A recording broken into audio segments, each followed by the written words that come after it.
really fans was pushing for it. Like the minute he started kicking 60-yard field goals, I think that man, people, oh man, Yeah, sign him up right now.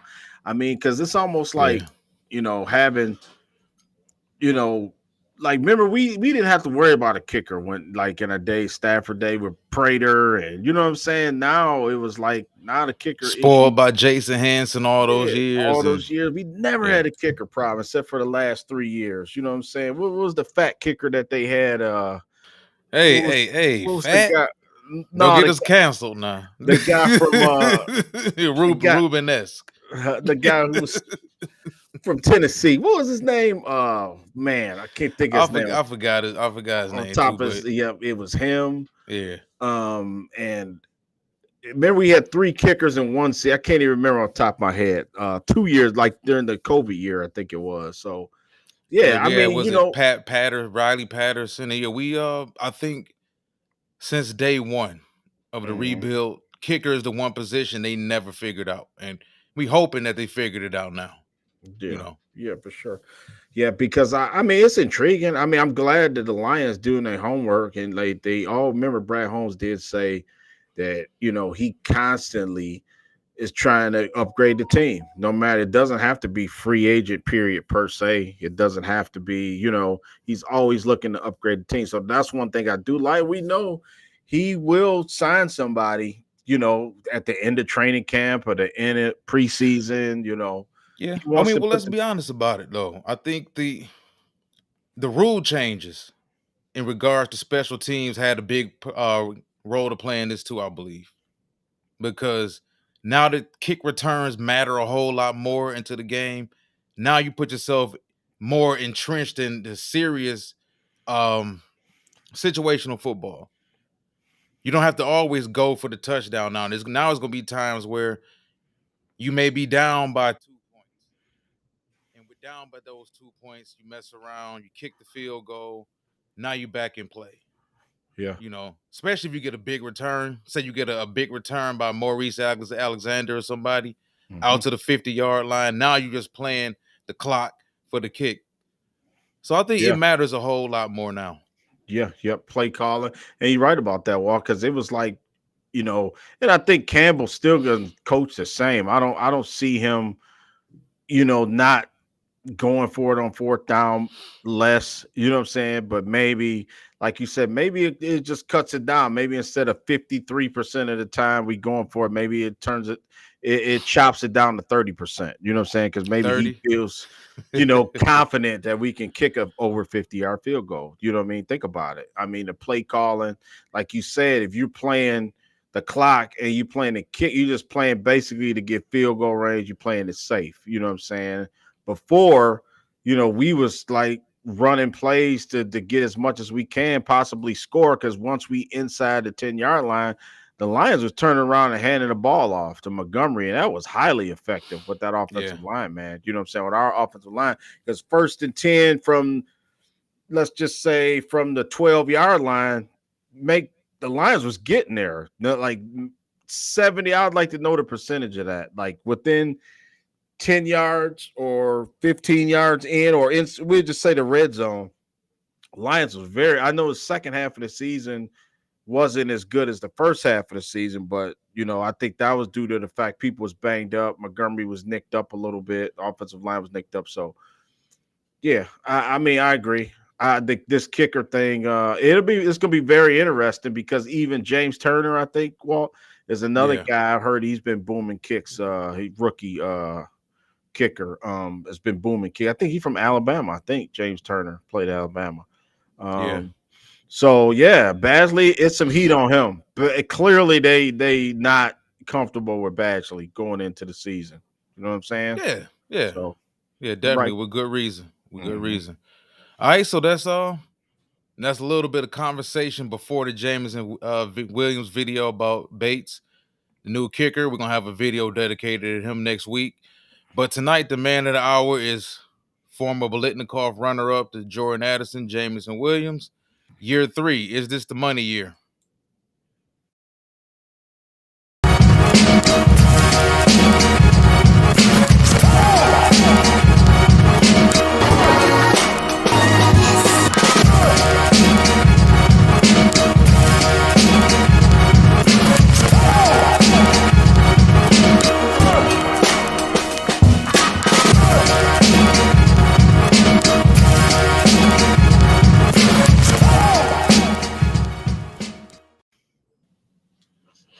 All right, all right, all right. Welcome back to another episode of Lions Avenue. And tonight, the man of the hour, former first round pick, Jameson Williams, big time Alabama standout wide receiver, runner up to Jordan Addison, who is now with the Minnesota Vikings, to the Biletnikoff Award.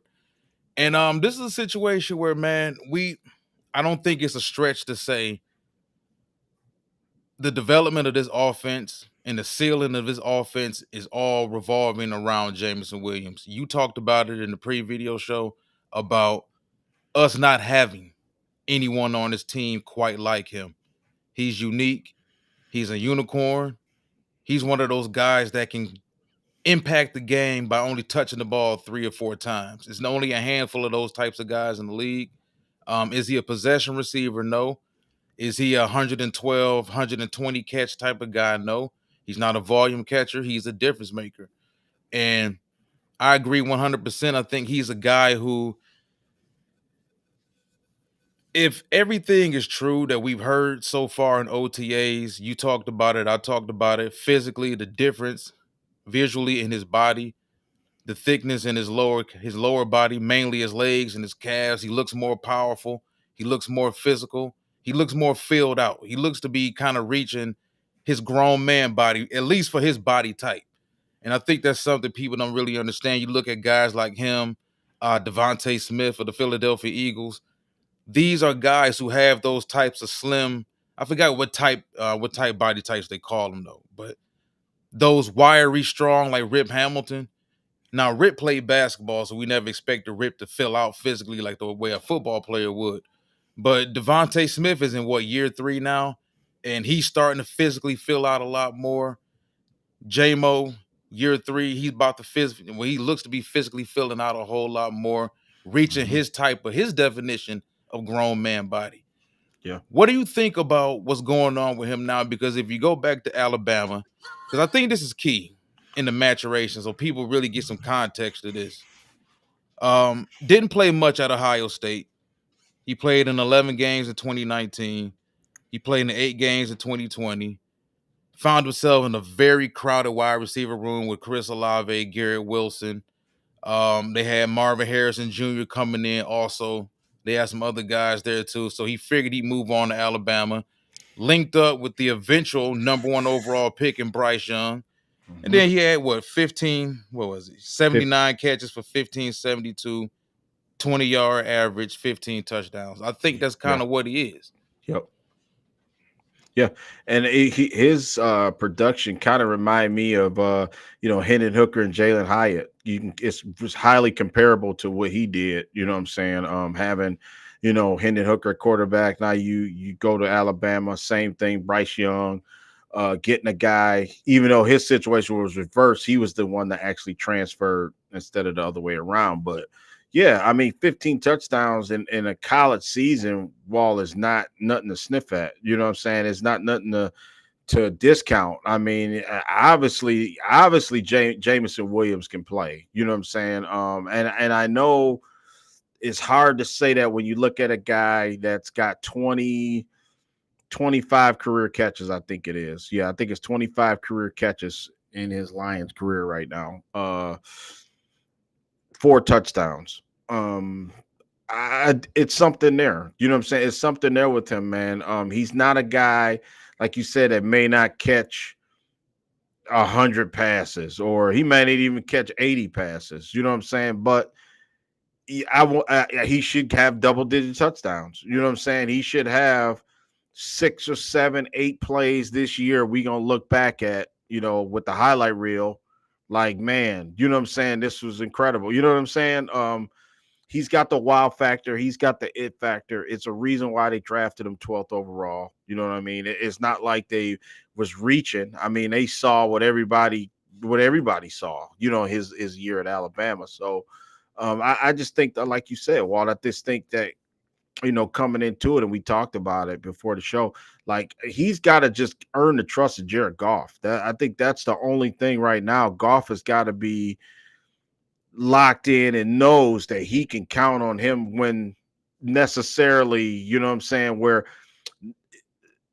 the times where he gets like the San Francisco, like we championship game, right? He gets the ball instant touchdowns, that type of thing. We know he can do that. You know what I'm saying? He's the guy, like you said, there's nobody like him on our squad other than Gibbs that can just take it to the house in one touch of the rock. But he's got to be able on third down to actually come up with a big catch. You know what I'm saying? Every now and then. And I think Goff would be more than comfortable throwing him the rock, knowing that he can trust. You know what I'm saying? I just think it's just a trust factor. And it happens with every team, every quarterback with a young receiver. You know what I'm saying?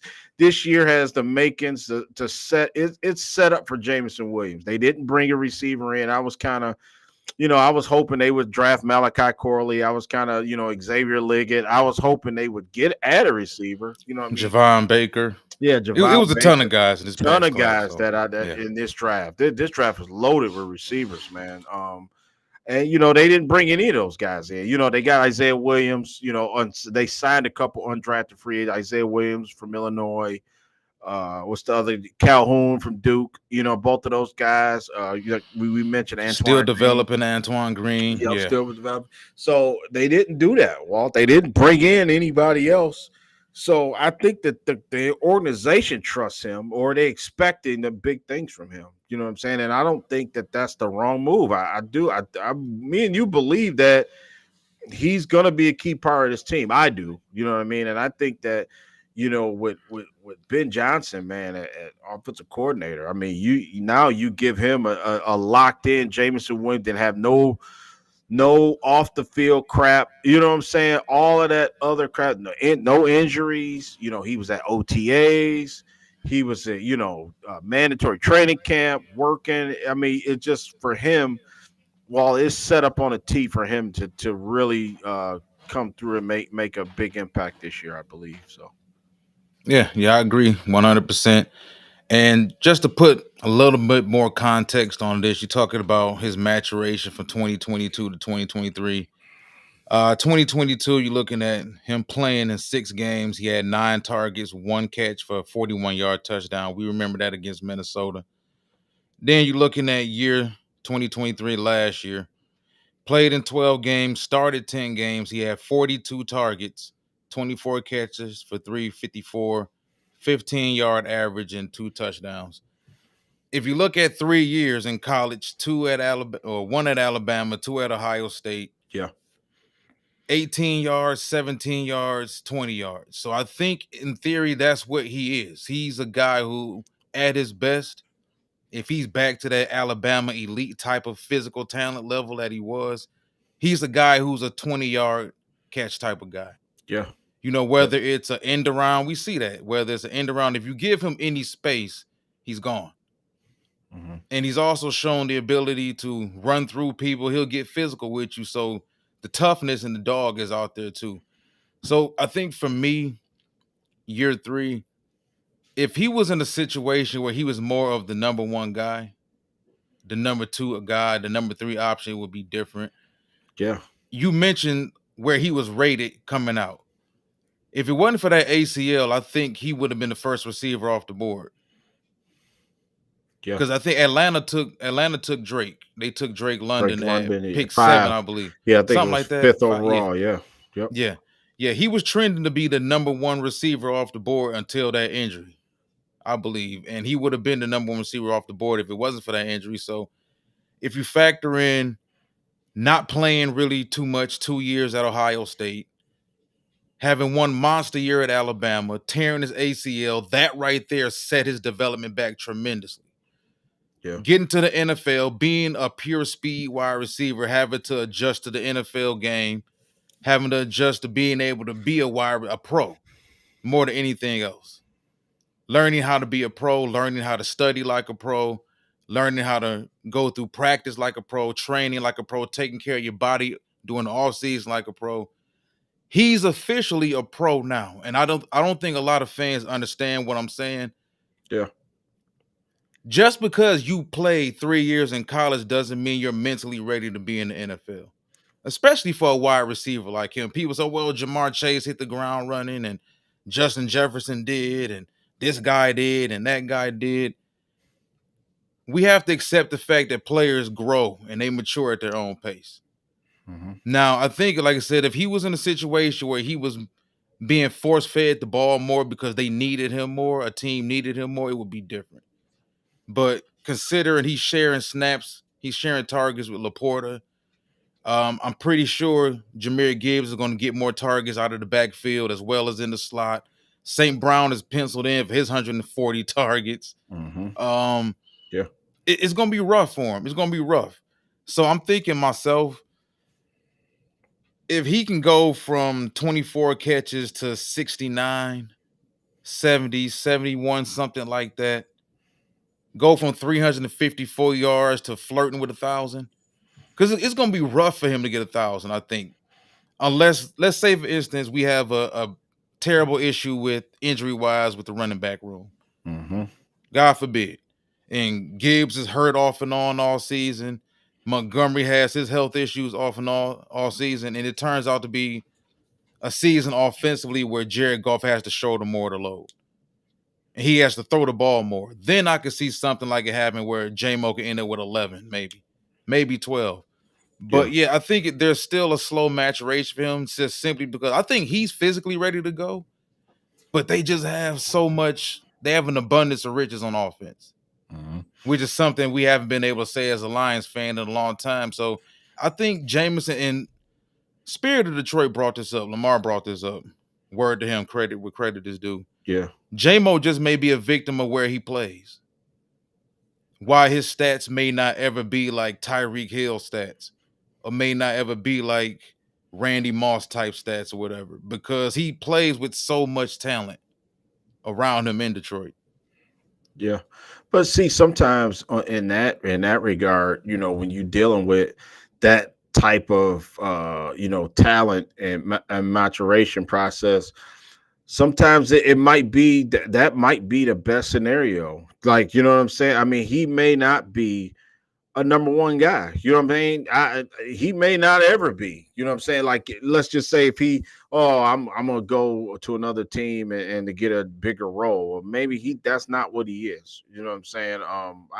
I'm cool with 50, 60 catches, man. I think 60 around that range, like you said, 45 to 60 range. That's about what it is, man. 800, 900 yards. I mean, I'm going off that because that's for me. He has to show me he could become a number one. Now he's got to learn route running. He got to learn the soft spots. He got to learn, those little nuances of the game. I think that's what's got to come with Jameson Williams, for him to ascend, like even to pass up St. Brown, that type of thing. You know what I mean? Because we've seen the best of the best. We've had Calvin Johnson.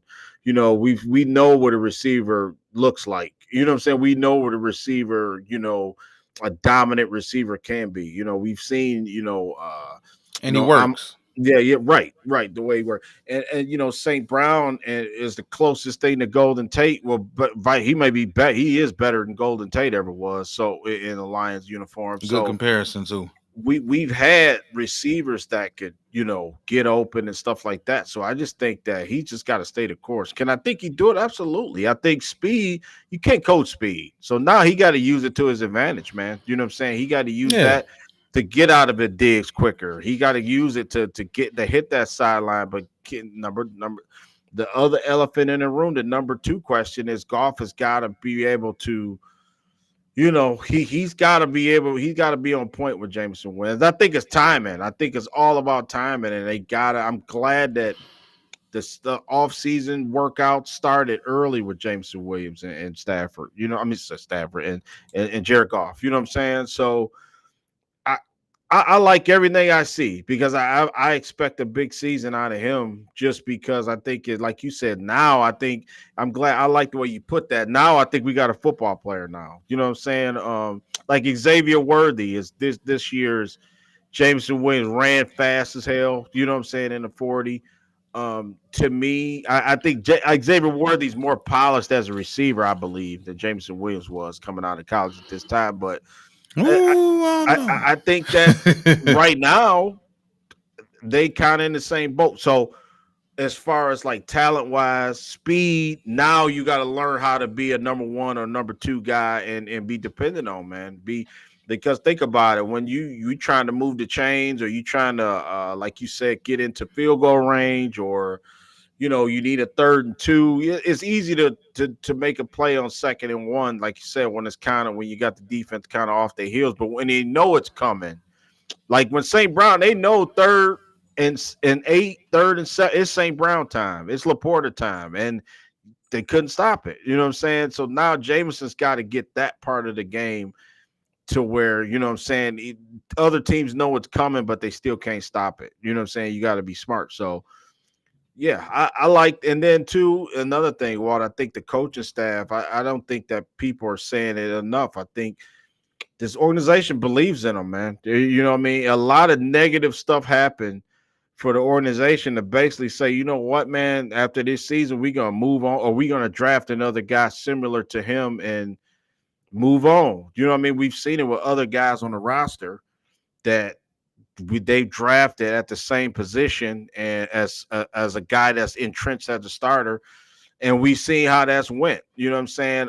This coaching staff is not giving anybody a job unless he earns it. You know what I'm saying? I think that they've stuck to their guns with that. So I think that I think Dan Campbell, I think I heard him say that he said that Jameson Williams is a guy he expects fireworks out of this year. You know what I'm saying? I don't think it's far fetched to just say the coaching staff just expects him. They see a change. They see, the work ethic. They see, his commitment to wanting to win and be a part of this team, man. And that's what I'm glad, because I was just like, man, another draft pick is just like, another high draft pick. He's not what we thought he was. I'm just saying, when all that other crap was going on at first with all the gambling bull, to this day, I still think it was bull crap. He got suspended, but then he got nicked up. He had the injury. So yeah, I'm just glad to hear right out the gate to start the 2024 season that Jameson Williams is fully engaged, man. It's good to hear.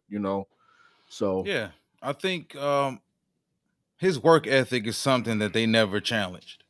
They have a good relationship with the University of Alabama and Nick Saban. You can bet they did all of their homework on him before they drafted him. Yeah.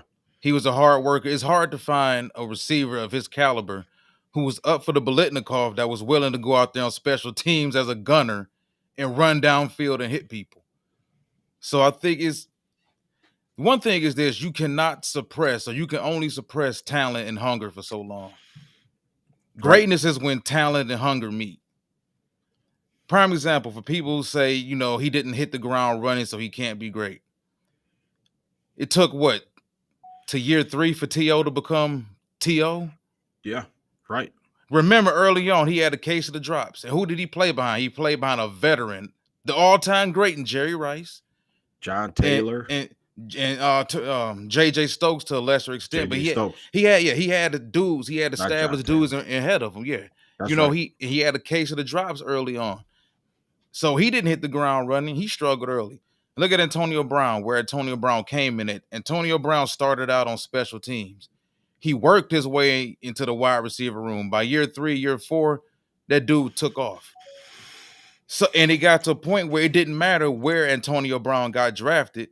When you're obviously that dominant of a player, you a fool to not get them the football.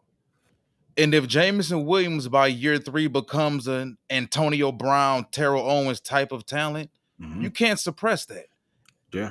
Regardless of how much you may love Sam Laporta or love Jameer or love Montgomery, if you have an Antonio Brown, let's be real about it, minus the off the field antics, and some of it spills to on the field too later on in his career.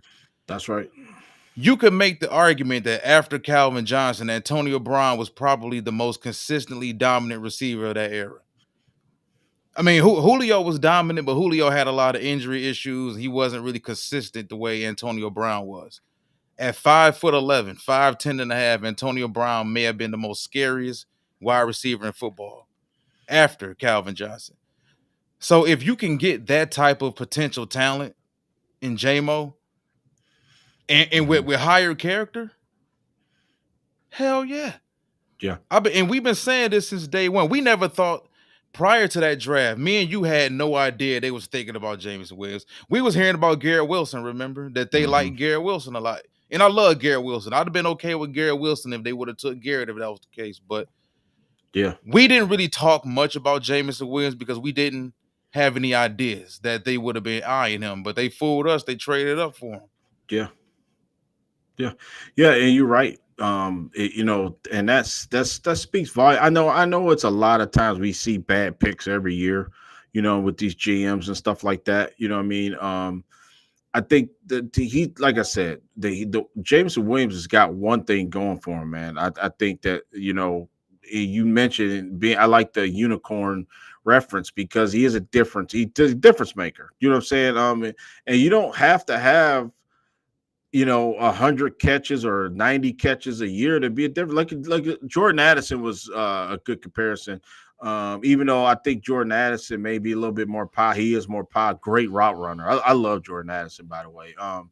And he's a guy. He caught maybe 80. I don't have it in front of me, but I know he didn't catch 100 passes last year. I And mean, yeah, he ain't Jamo though. Like if you talking about the ability to be the game changer that Jamo is, yeah, that's kind of Jamo. I think Jamo has a higher ceiling because he's also bigger than Jordan, yeah, he bigger. Yup, Jordan Addison is smaller. about But I five was eleven, I think. Yeah, Right. I was just making the comparison to just the touches. What do you call it? More bang for your buck, so to speak, if you want to use that term. You know what I mean? Like if you out of 10 times, Jameson Williams 3 or 4 times, he gonna make something happen. You know what I'm saying? Out of those 10 balls. You know what I mean? So that's good odds to me. You know what I mean? But whatever else we got going on offense, thank you, and that's the it's key. that's the great equalizer with this team, man. I think that we're who are you going to stop if you other teams now? Let's just say Jameson Williams is a guy that now that we're depending on, and now who's making an impact early, and I think he's going to be a guy too. I must just say this before I'd say my last take. I think that while he'll be the guy right away this year.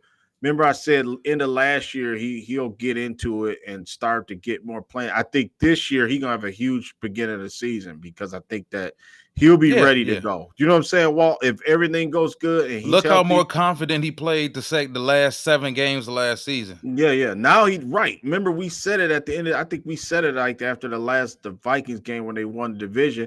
I just think with Jameson Williams, now he knows he can do it. You know what I'm saying? Now he knows he's seen himself cross the goal line. Remember that San Francisco game was the thing of beauty, man. You know what I'm saying? Just seeing Yeah, him just being able to be a part of this team, and I think that's why coaching is more underrated than people think. I mean, like you said, how are you going to motivate these guys? These guys are millionaires. How are these guys going to yell at these guys in practice all week and then get these guys motivated to play? And I do think, like Lamar said on Spirit of Detroit, you it does matter where you play. I do believe that. I mean, because you could be like the third or fourth guy somewhere, and then you could turn out to be the guy and go somewhere else. You know what I mean? But right now, for the Lions to have success, this season, because remember last year is over now. You know what I'm saying? Now it's a new season. So now we've already incorporated some new things on defense. I think he is our new thing on offense. Like he was there last year, but now we can run plays for him. We can, because even Campbell said last year he just basically out there freestyle. Remember, Campbell said we don't even run plays for Jamo. You know what I'm saying? Like the end around was pretty much the only thing he did. Like remember when they played the Saints? I think the yeah, Saints and the 49ers, he scored on the same play, if I'm not mistaken. The same, damn near the same spot on the field, and they ran it to the right just like they did on both games, and he scored both times. You know what I'm saying? And just he outran the coverage. I mean, it was crazy because the guys was still running down the field. If you look at that play, the defense was still like running. San Francisco's defense was still chasing guys from the Lions, and they hadn't even turned around yet. You know what I'm saying? And by the time they turned around, Jameson was already like at the 10-yard line. It was crazy. You know what I'm saying? That's all speed. And he probably got there in the end zone with 6 strides, and he was already in the end zone. You know what I'm saying? So that's what he can bring, man. And that's why me and you was excited when they took him. the night of Yeah, the draft because I've seen him do that on a regular basis, man. It's crazy how you see it in college. It's like I know he can do it, but now I got to see it on the other level. You know what I mean? Like we talk about with Caleb Williams, it's like we seen him do patience. it right on a regular basis, but now it's like, man, it's here. And I think the third year is it just seems like with offensive players, especially receiver and running backs too. I think the third year is the year you can put the circle around that year. I think that all the cobwebs is out, all the bad tendencies, the bad habits are gone, and I think now, like you said, you got a football player, you ready to play, and I think, and listen, this young man's 22 years old. Walt, you know what I'm saying? 22. You know what I mean? So he got a whole heck of a lot of football, man, to be played in his career. And I think, for people that want to unjustly, just say that he was a bust or he can't play or he's uncoachable just for little stuff that we heard. Of course, you don't want to hear remember Walt, they made a big deal out of him being at the fight. Remember it was a fight he was at in Vegas, and it was like, what you expect the guy to do? You know what I mean? You want him to just sit at home and stay locked with a padlock in his room, you know what I'm saying, at home because he plays receiver and stuff might not be going right now this second. I mean, it was people were saying he should not even be on a team no more. You know what I mean? For just all the stupid it's little petty stuff to me. You know what I'm saying? So I'm just glad it's like we could have heard other coaches say, he got a long way to go, or yeah, we want to, not in so many words saying that he just ain't getting it. I mean, I haven't heard that one time yet. You know what I mean? Last year, like Campbell was kind of saying, like we bring him slow. We don't have no plays. He's doing everything he's told. That type of thing. Because they Now, they teachers. They actually understand. That's why they actually develop players. yeah, yeah. Because remember Campbell, I think one of his first quotes coming out of OTAs was James Williams is ready to explode, man. You know what I'm saying? I like to hear that because and then having a guy walk like St. Brown, you think he ain't watching St. Brown every day in practice, and learning from what just work ethic or the Jerry way Rice he work ethic. We yeah, hope. yep, just to go I about mean, even his dad was Mr. Universe, so yeah, hell yeah. Because remember, even Khalif Raymond said the same thing. Khalif yeah. Raymond said that, remember, because they always try to put players against each other. I don't know, still to this day, I don't know why the media tries to trick players sometime into baiting them to say things. But Khalif Raymond, when St. Brown signed his contract, and then Khalif Raymond was like, "Are you kidding me?" He was like, "Dude, St. Brown is like the standard around here." You know what I'm saying? They root for each other. You know what I'm saying? So these guys know what Jamo can do, and they just like, man, we ready to unleash Jamo on everybody. Period. You know what I'm saying? We know what he can do. So I'm really I don't have any I've still talked to people that's still skeptical, but I'm not, you know what I mean? I'm not skeptical at all. I'm ready. I expect him to take the next step. You know what I'm saying? As far as stats go, if I had to put a number on it, 68 catches, 900 yards, 8 touchdowns. You know what I'm saying? I mean, think about it. If you get 8 from JMO, you're gonna get double digits from St. Brown. You know what I'm saying? Just because that's what kind of player he is. You get 7 or 8 from Laporta. You can get, let's just give Gibbs 10 all purpose and give Montgomery 7, 8, 9. Dude, who the hell are you gonna cover on this team? You know what I'm saying? If that's the case, you know what I'm saying? So I like it because we're gonna need every team. Look at every team in our division. I still go back to that too. You know what I'm saying? You go to the Packers. With Christian Watson, Romeo Dobbs, the weapons they have, Jerry Jacobs now. Brandon Uh, Jacobs. but Not they ain't yeah, got Jerry. yeah. I'm sorry, Josh Yeah, Jacobs. Josh Josh Jacobs. Jacobs. I I'm said sorry. Brandon Jacobs. I'm We sorry. wrong Jacobs. Yeah, Musgrave at tight end. You go to Couple the of them. Vikings. We mentioned Jordan Addison, Justin Jefferson, Aaron Jones. T.J. Hawkinson.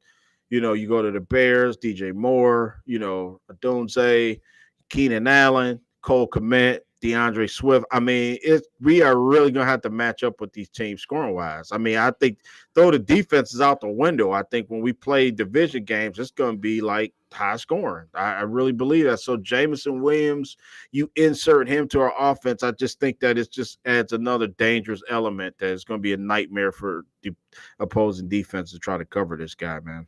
You know. True, true. I also think it's crucial. It's crucial for them early on in the season to attack deep, because it's not enough to have Jamison Williams out there. Teams only gonna respect it when you start burning them deep. If they don't start attacking deep early, and they just keep trying to utilize his speed horizontally, teams are gonna still continue to know how to defend us. So that's why I believe teams not gonna honor the deep ball until they see Jared Goff continuously start doing it. Mm-hmm. And I don't think I'm not one of those fans that look at it as, well, you know what, Jamo's got to get on the same page with him. And you hear all this silly stuff about he's got to gauge his speed and he's got to change his speed. No, that's not the way it works. Mm-hmm. Bryce Young has zero issue getting that unicorn to football. Mm-hmm. Justin Fields in 2 years at Alabama, he scored that touchdown in the playoff game against Clemson. Justin Fields has zero issue getting that boy the ball downfield. Stop giving Jared Goff these damn excuses and just get this unicorn to football. Plain and simple. I don't want to hear nothing about, oh, he's too fast or he's outrunning Goff's arm and he has to gauge his speed better. No, screw all that. Tua has zero. Even no, Tua's a bad example because Tua be underthrowing the hell out of Tyreek Hill. Yeah. Man, but he still manages, to get the football. So I guess a lot of Lions fans see that. But no, I just think that when you have a talent this potentially special, Mm-hmm. and he's still young, that's the key thing about all of this. He didn't play much at Ohio State. He played a lot at Alabama 1 year. That ACL injury set his development back, which I think a lot of fans don't want to understand about it. And he was also still a kid. He wasn't bad. Nobody ever considered him a bad character guy. Saban had nothing but great things to say about him from day one. Brad Holmes, Dan Campbell have had nothing but great things to say about him character-wise as a kid, his development, his work ethic. Nothing but great things to say about him. Mm-hmm. So we have to cut the kid some slack. I think this is the year where, okay, he's in his grown man body now. He understands exactly what his role is within the offense. They trust him more. Yeah, trust. They believe in him more. Yep. And he knows y'all traded up for me, so y'all want me to be the guy. Y'all want me to be one of these guys. Y'all believe in me, and I'm gonna prove y'all to be right. I just think it's a great marriage. I think we and I agree. I think we turned out to be a perfect landing spot for him because he could have went somewhere else. Let's say the Jets would have took him that year, and he would have been out there with Zach Wilson, right? And the Jets would have expected Jamison Williams to be their number one receiver from day one. He might have been a complete bust messing with the Jets. Yeah. But he went to a situation where he could grow. Yeah. Yeah. And I think a lot of it too, Goff's got to change a little bit too. You know what I'm saying? You know what I'm saying? He's got to say, listen, 2 seconds, I got to release this ball. So you know what, Jamo, you got to come off. You got to beat your man. And if he's gone. Yeah, right. So that's the one way that you could turn the tide if you like you to catch up with the speed, so to speak. Like Goff has got to he's right. He's a quarterback, so he's got to be smarter than everybody on the field. Extension of the coaching staff. So he's got to say in his mind, he's got a clock in his mind too. Like, you know what I'm saying? I think Tom Brady, I heard Tom Brady say, or a normal quarterback say, you throw it to a spot. You throwing it to a spot on the field, you got to trust your guy going to get there, right? So for me, if I'm working with Jamison Williams, the one thing I'm working on, I'm saying, hey, bro, when I say hike, you know what I'm saying? I'm expecting you to do your job and beat your man because I'm letting it go at 1, 2. I'm counting and I'm throwing it. And I need you at the 43 between the hashes. Exactly. That's where you need to be. That's what I mean with him. He's got to get it in his mind. Like Jamo, I trust him. He could. I trust. I'm beat my man, and the ball's gonna be where I should be. You know what I'm saying? And vice versa. Jamo's got like, look, I got this guy on me. I'm beating him every time with the first step, or with a reverse swim or whatever, or missed indirect, juke move to the outside, but I'm really going in. That ball got to be there. That's what they should be talking about. That's what they should be practicing right now. I really just believe that this is the guy, man. It spoke volumes to me that they didn't get a receiver. I'm just telling you because we know. Look at look at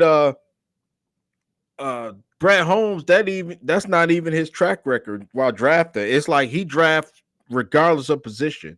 We've seen him do it all the years he's been here. You know what I'm saying? He could have easily drafted another receiver, but they didn't. You know what I'm saying? And I don't think it's by accident. He's always drafting ahead of time contractually. You know what I'm saying? Because look at he just signed St. Brown, but you may be inclined to maybe draft another receiver here in the next 2 years. You know what I'm saying? Just in case something goes wrong, or you still got to have cheap players out there on your roster. You know what I mean? To fill out the roster. So he could have easily drafted another receiver, like, without signing an undrafted guy. He could have drafted one in the third or fourth round, but he didn't. You know what I'm saying? So for me, that speaks volumes because the coaching staff, they're not going to boost a guy. They're not going to tell us a guy's good and he's not. I don't believe that at all. You know what I'm saying? I think the only thing they tap dance around Jerry Jacobs a lot last year. You know what I'm saying? I thought that they knew they had deficiencies in the secondary. I don't think they was kind of like lying to everybody thinking that they were better than what they were. I just think that,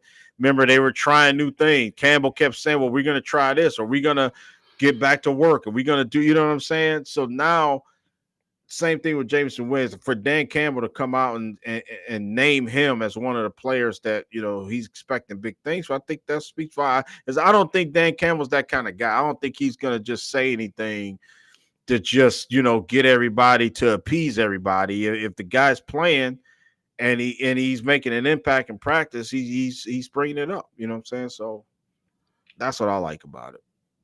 Yeah, definitely. Like I said, just considering, like I said, he's such a talented player that if he played on a team in a system where they may have been a little bit more wide receiver starved in their room, and he would have been a bigger target for that team. Talent wise, Jamo's a 70 to 80 catch type of guy, 15, 1,600 yards, 12, 13 plus touchdowns. But as we said earlier on in the video, he's in a situation where he's a victim of having so much talent around him. Like you said, the only guy you can really compare to him is Jahmyr Gibbs. The ability to change a game with like 4 or 5 touches. That's it. And then you talking about Montgomery and Laporta. Laporta's already got a rapport with Jared Goff. He's had St. Brown since day one when he first got here. Yeah. So he's got his set of guys that he likes and he trusts. But Right. at the end of the day, man, arm strength don't even matter. If you look at Chad Pennington, historically one of the weaker arms in the NFL, Chad has zero issue getting Randy Moss to football at Marshall. Yeah. You look at Randy in the NFL, Brad Johnson, Walt Church, who played for the Raiders. I know a lot of fans, though, they ain't heard the name Walter Church in a long time. But yeah, Brad Johnson, Randall Cunningham, Walt Church, Dante Culpepper. Like, none of these guys had any issue getting Randy Moss to football. Yeah. You just have to trust the situation. If he's even, he's gone. It now gets to a point where, okay, if Jamo's physically ready to go, you can't keep putting everything off on Jamo to make things work with his quarterback. His quarterback needs to adjust as well and understand, okay, you know what? It's not everybody's job to adjust to me. Yeah. If you're an elite quarterback, you can make Jamo better. It's not about Jamo necessarily just making you better. You have to make everyone around him better. And like I said, I agree. I think Jamo, we've said it from day one when they drafted him. He's the missing piece. He's the guy that can crack that proverbial ceiling for this offense. And if he really hits his stride, if he gets back to, that's why I put Alabama Jamo on the thumbnail because that's what the ceiling is, what we've seen from him. We know what he can do. If it Mhm. wasn't for that ACL injury, Jamo might have single-handedly demolished Georgia. Because Yeah, they was catching he hell was with on his Jamo. way. Yeah, he was on his way to Yeah, doing that. Yeah, yeah, hell yeah. yeah, Well, if you look back at the 2022 draft, okay, you just look back at that draft. I was wrong. I'm sorry, y'all. I said that Drake London went eighth overall. He went okay, eighth overall in that draft. Okay, these were the receivers before Jameson Williams. Drake London went eighth to the Falcons. It was Garrett Wilson at 10, Chris Olave at 11. No one's going to argue neither one of those picks. Jamo went 12. Then it was Jahan Dotson. I love Jahan Dotson from Penn State, went 16th. Traylon Burks, who's been an absolute. I won't call him a bust yet, but man, this has got to be make up or break year for him. Um, from Arkansas, he went number 18, and that was it in the first round. So unless you, I mean, even Jahan Dotson hasn't been great. He's a damn good receiver, but he, you know what I'm saying? It takes a while, man. It really does. It takes. Drake London was quiet as heck because I think Arthur Smith is just not didn't play his cards right with that offense. Kristen Watson was number 34 Walt in the second round that draft with Jameson Williams. Then it was Wandale Robinson, a guy I was real high on with the Giants, who's been sporadic at best. John Michie the third for Houston. yeah. He He had the health injuries. I remember year one. Was it Yep. leukemia? I think it was something with in Yep. combination with leukemia.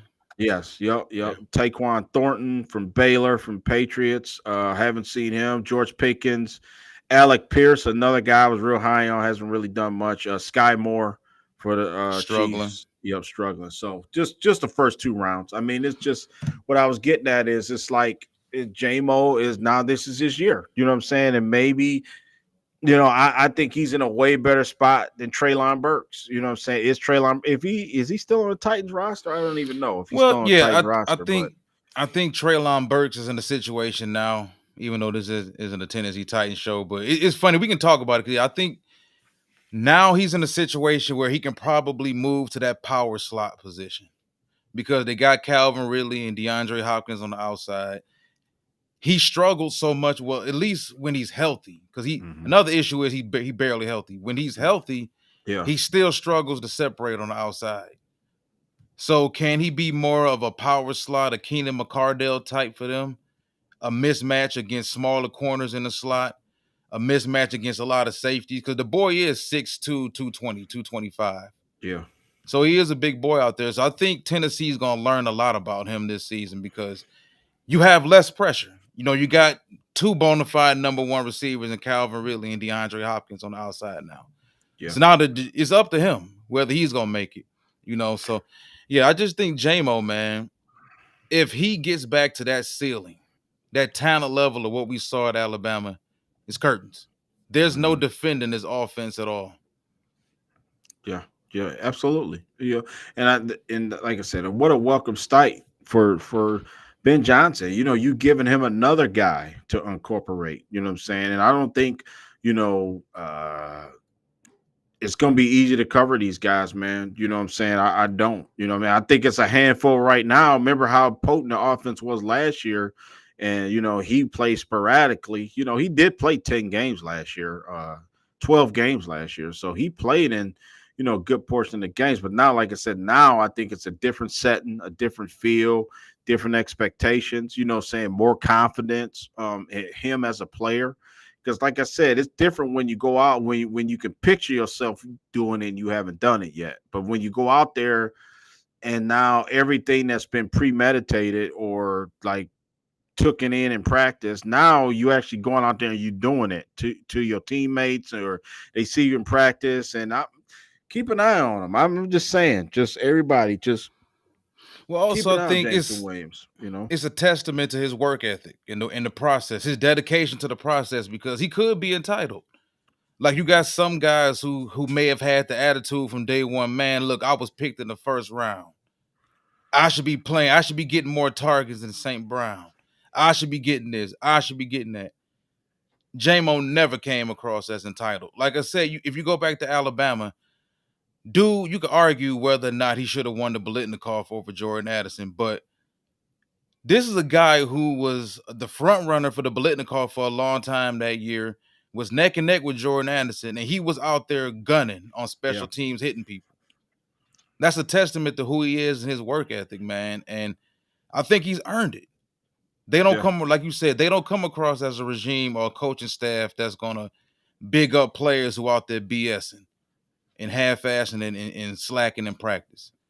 We've heard nothing but great things about Jamo work ethic wise since he was able to practice, because he did come in with the torn ACL issue. But yeah, I think this is just his year. His year, either him and I got a couple other guys in the league that could potentially be up for comeback player, not necessarily comeback player of the year because he played last year, but most improved player. I think he's a guy that could really be up for that this year. And if Jamo has a big time year, a monster year, I'm gonna ask you this. I'm gonna ask this final question, and we're gonna get up out of here. If Jamo, if this team wins 13, because a lot of people feel like we could potentially win 14. I think 14 is a little lofty, a little hefty, considering the level of competition we do have this year. hmm If this team wins 14 games, yeah. how big of an impact do you think Jamo had? Oh, I think he would have a lot to do with it. I'm glad you asked that question because I think that um, it's very easy to just think that automatically um, this team is going to be good again. You know what I'm saying? I told you, you got to add things to your team year by year. Even the Chiefs, you know what I'm saying? They won and they added some more play. They added some reinforcements on offense. They got better, some more on defense. You know what I'm saying? With some players that they did get. So I think that I think that Jameson Williams. I'm not going to say he'd be responsible for the whole thing, but I do think that offensively, I think that this team needs another dimension, and I think he adds that. You know what I'm saying? He's the one guy where I think he would be the reason why I think most the NFL pundits that we see on TV all the time that didn't really have any faith in the Lions.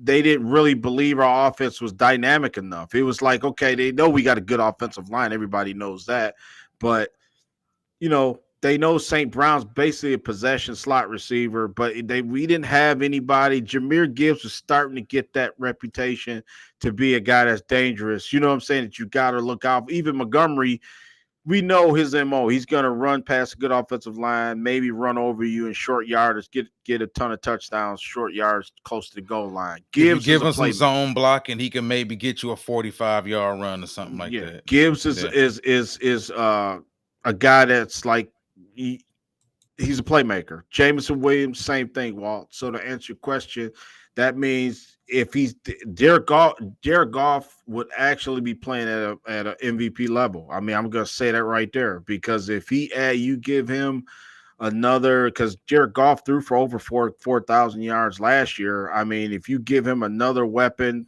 keep him upright, he plays every game. You know what I'm saying? We know how intelligent he is, like as far as within the game. You know what I'm saying? He ain't gonna do nothing to break the game plan. And if JMO is in line with the game plan, look out. I mean, it's gonna be curtains, man. I mean, I could see this team winning 13 games. You know what I'm saying? If the offense goes like that. You know what I'm saying? How many times like Miami was a juggernaut. Like last year offensively, they couldn't win in the playoffs and nobody really took them serious because I don't think it's other reasons why. Okay, Because we saw what they did in the money games. yeah, They got their ass beat in the money games. right. And I think the Lions That's what it is. it's gonna be different. I think that if the Lions actually could have scored some more against the Niners, I think we still go to the Super Bowl. The fact of the matter is, just turning around and handing the ball off Wall in a big game, that don't work sometimes. You know what I'm saying? Like it worked during it's working. It might have worked in the second half. We would have ran the ball more than 7 times, though.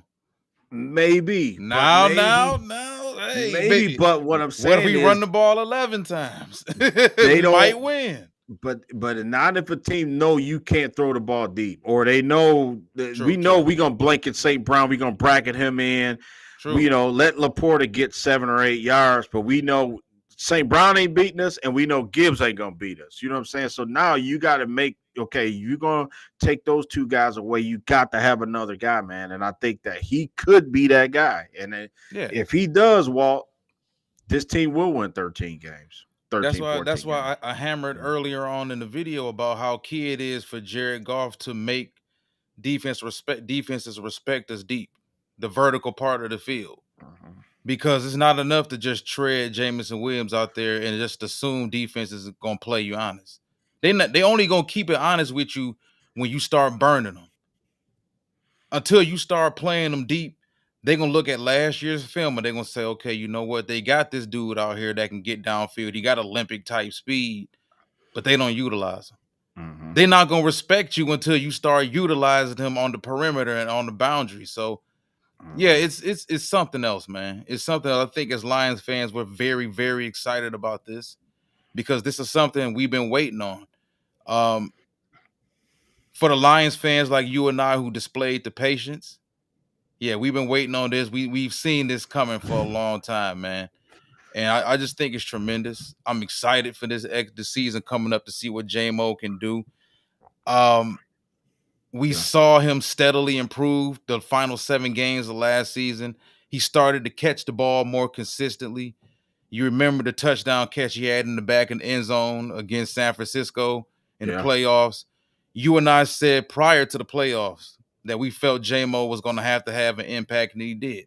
He Mhm. caught some passes in the other game, the Tampa game, the Ram game. They Yeah. didn't utilize him as much as we felt like they should have. Yeah. But, we saw the improvements from him. He was actually, despite the fact he didn't have he had a major impact against Frisco because he scored 2 touchdowns. But you and I said after that game that why didn't you utilize him more? Mhm. If it take giving Jamo 2 screens, Yeah. 3 reverses, Yeah. that's 5 touches alone in a 4-quarter game. Yeah. Give him a couple posts, run some concepts with him. Yeah. Like you have to figure out ways to utilize Jamo and get him open. And another thing about it, I think is key too. Does Golf have the patience Yeah. to let Jamo be great? Yeah. Because that's the thing. If Jamo get the running coverages off, Jared Goff's comfortability, his comfort area, so to speak, is throwing to the open guy immediately. Mhm. So if Jamo is running all these coverages off, do you have the patience to not give it to St. Brown immediately on an 8-yard dig? Yeah. Or not give it to Laporta and take those chances? Because the great quarterbacks take chances.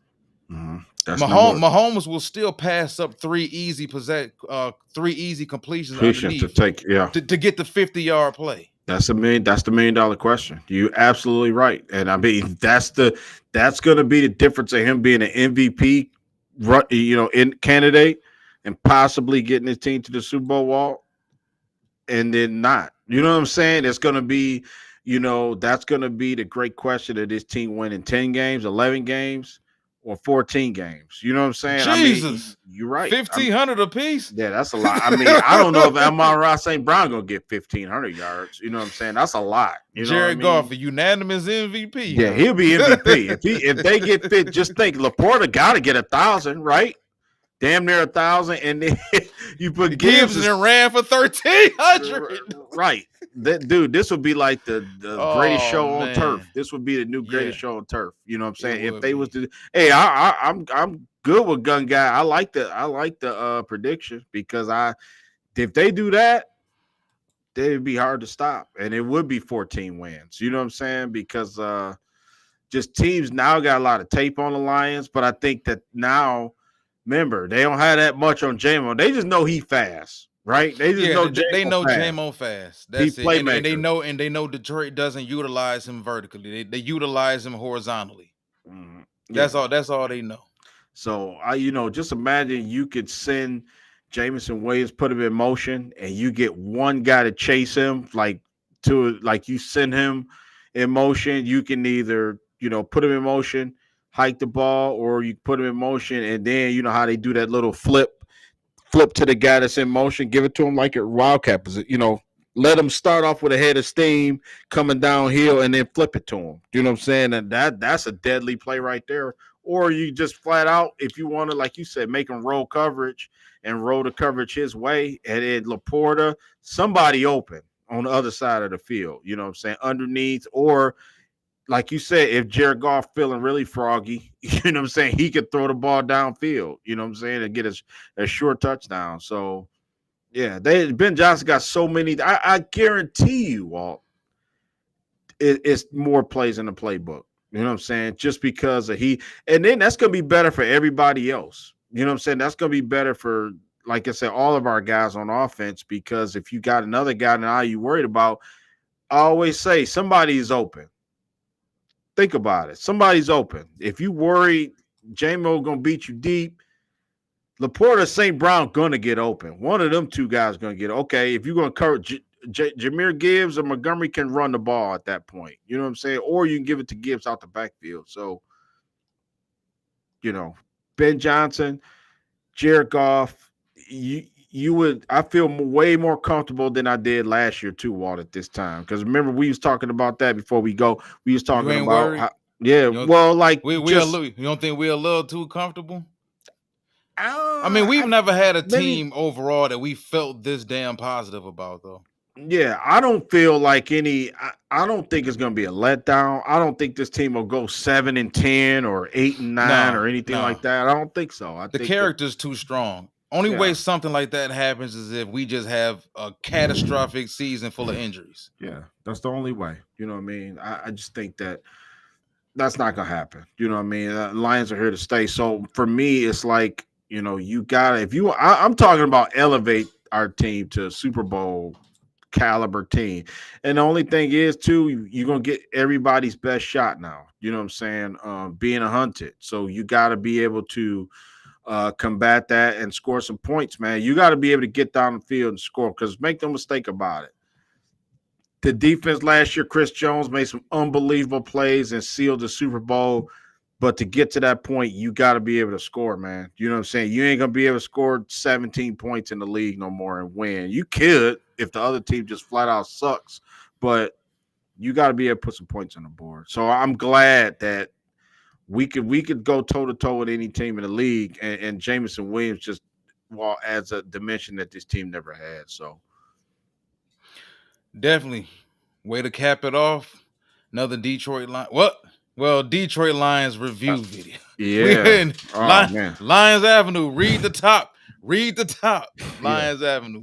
But yeah, so like I think we're all in agreement as Lions fans. We hear all the great things out of OTAs. He's been nothing but a hard worker from day one. Like I said, we heard all the great things out of Nick Saban. It even Ohio State. Like we understand exactly what we got on a guy on our hands. We have an athletic guy, a very talented guy who's willing to work like he has no talent. And like you said earlier, that's the difference between being a good player, an average player, and being a great player. Because the great players, as talented as they physically are, their work ethic is just as close, right to that. So, as Lions fans, I think you're well within reason to expect a big season out of Jameson Williams. All right, so till next time, Lions Avenue.